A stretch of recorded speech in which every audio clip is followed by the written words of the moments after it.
Mr. Menon, the chairman of the Shobha Group, chairman of Regal Towers, the ITL Group, KEF Holdings, Lama Desert Tours and Cruises, VPS Healthcare, and Azad Mupen. So basically, Indian businessmen who have made UAE their home and who are engaged in diverse sectors of the UAE economy, how they could partner India's development, how they could invest in India, and in particular, of course, the UAE business persons who the Prime Minister urged them to look at India as a long-term investment destination. So there was a very interesting discussion. All of them briefed Prime Minister on their plans and what India could offer them. Prime Minister outlined his vision of what is happening in India, which are the sectors in particular where investment from the UAE would have a significant edge. In this context, he mentioned real estate and India's need to build 50 million homes. That offers a very significant opportunity for businesses here.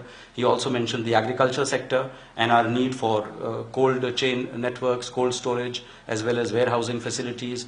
And of course, he mentioned port, and port-led development, which is another area where the UAE, with its own, maritime history and its own particular advantages in that field, could be a compelling partner for India. So I think all in all, it was a very, very focused interaction both last night and today, which I think will provide a fresh impetus to trade and investment relations between India and the UAE. Shortly now, the Prime Minister will go into a bilateral meeting with His Highness Sheikh Mohammed bin Zayed Al Nahyan, the Crown Prince of Abu Dhabi, at whose invitation, as you know, he is visiting the UAE. This is the first prime ministerial visit in 34 years.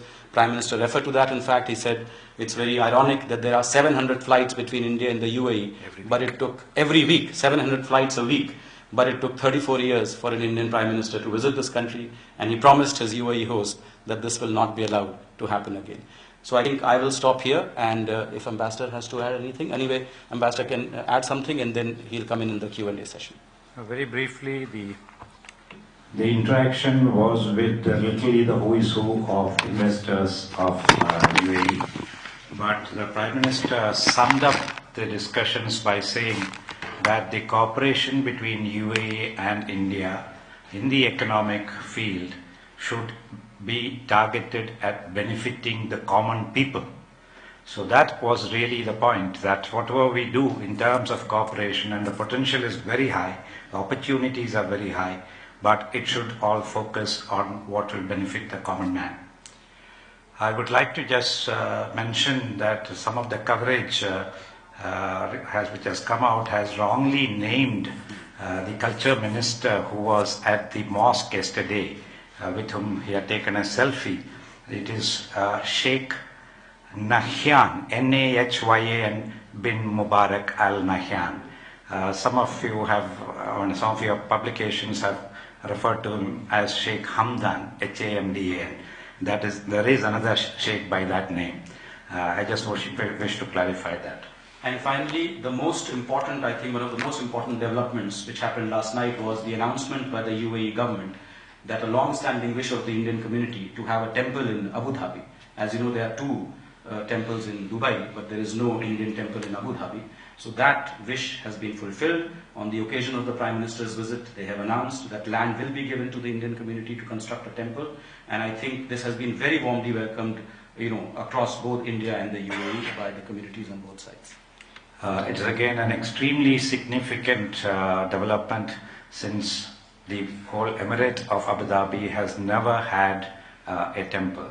And this was conveyed to the Honorable Prime Minister by Sheikh Nahyan bin Mubarak Al Nahyan, who has played a special role in making that possible.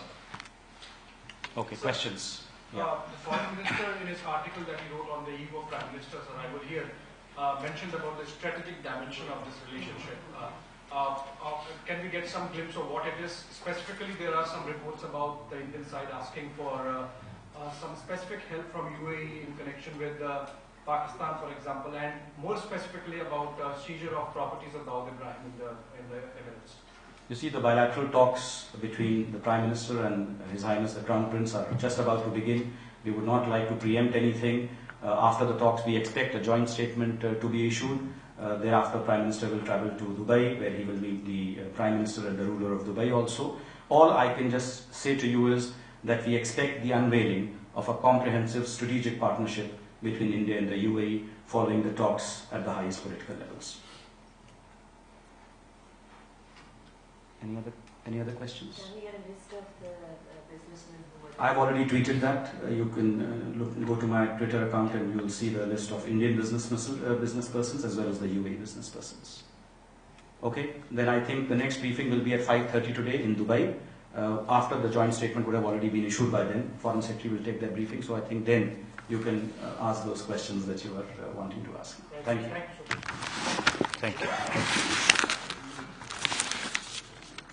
और बड़ी खबर इस वक्त की आपको बता दें, दाऊद पर बातचीत होने के संकेत दिए हैं। जब यह सवाल पूछा गया कि क्या दाऊद की संपत्ति जब्त करने को लेकर क्या इस तरह की कोई बातचीत हो सकती है, उसके संकेत उन्होंने दिए कि उन्होंने कहा कि बातचीत अभी होनी है, कुछ भी पहले ही हम अंदाजा नहीं लगाया जा सकता। उसके बाद जॉइंट स्टेटमेंट होगी, उसके बाद 5:30 बजे दुबई में फिर से प्रेस कॉन्फ्रेंस होगी। हालांकि संकेत जरूर दिए गए हैं, लेकिन साथ ही यह भी बताया गया कि प्रधानमंत्री नरेंद्र मोदी ने उद्योगपतियों को कहा है कि निवेश की अपार संभावनाएं हैं भारत में।